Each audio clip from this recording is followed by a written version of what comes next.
د دې ځوان خپلوانو هغه له دې کبله دلته راوستی چې په خبره یې پر دې ځوان باندې پیریان ناست دي. محمد الله د هغه له جسمه د پیریانو د لرې کولو حکم ورکوي او له پیریانو وعده اخلي چې په راتلونکي کې به دغه هلک نه ځوروي.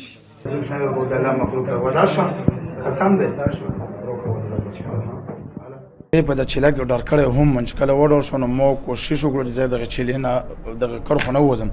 زه چې کرخو نه بهر شوم د جنت ما ته ویل وړو نو زه یې په خپله په بلیډونو دغو باندې وهلم ټول د مخونه و دی راته شلولي خو الحمدلله هغه چې کرخو نه زه ونه وتم نو هغه کم میشن د پارشتون الله پاک هغه کامیاب کړو.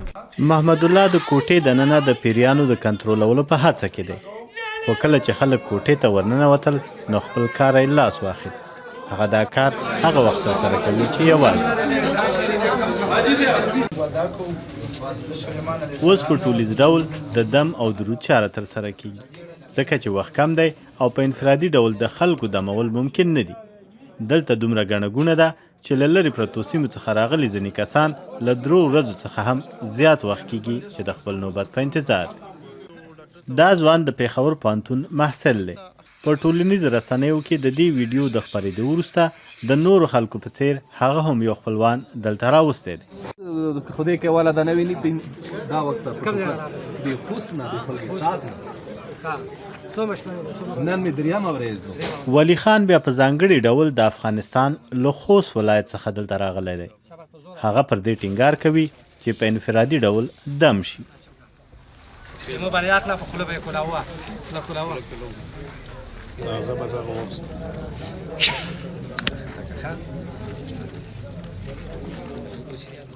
چې بیخي کاروباري شی خوند نه روکوي هر څه نه مې زړه تور ده زړه مې تانګ وي زړه مې خپای نه جنګ جګړو کیسه نه وه نو خو مو خپله واستویز هر څه مو ولدل خپل ځون کې پته لګېږي هر څه سړي زغ شي کاروبار دې زغ شي بل شی دې زغ شي. د درملنې لپاره د ښځو او نارینه‌و ورځې سره بیلې دي. نن د سړو ورځ ده. محمد الله ادعا کوي چې په تیر 2 کلونو کې د پیریانو او میرګي درلودونکو د 2 او 2 زره کسانو درملنه کړې ده. ګوره د سترګې نشي بندوي که نه دا اوس د سایکاټریک مسلانو که ډاکټران یې ګورو چې کله د دماغ علاج ورته کوو په مریض باندې سترګې بندوه بندې کړه. عبدالوهاب هم د دغه خلکو له ډلې څخه دی او نن خپل تره راوست. 3 دفعه मैंने क्लशनकोव का ट्राई किया हुआ है कि मैं अपने आप को 3 ځله مې هڅه کړې چې ځان په کلشینکوف وولم خو حاجي محمد الله راته وویل چې د پیریانو تر سخت اغېزې لاندې یم. هغه پیریان لرې کړل او نن د خدای په فضل عادي ژوند لرم.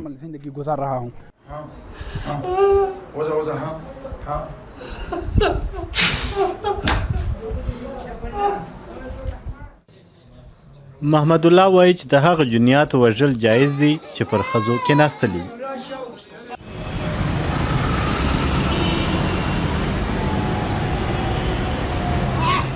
د محمد الله له کور څخه د 10 دقیقو په واټن کې د پېښور خیبر ټیچنګ روغتون موقعیت لري. د رواني ناروغانو په دې واټ کې د چترال اوسیدونکی سجاد علي شاه تر درملنې لاندې دی. هغه د دې څښتنو د اوبو څښلو وروسته د ناروغۍ په حالت کې دلته راوستل شوی دی.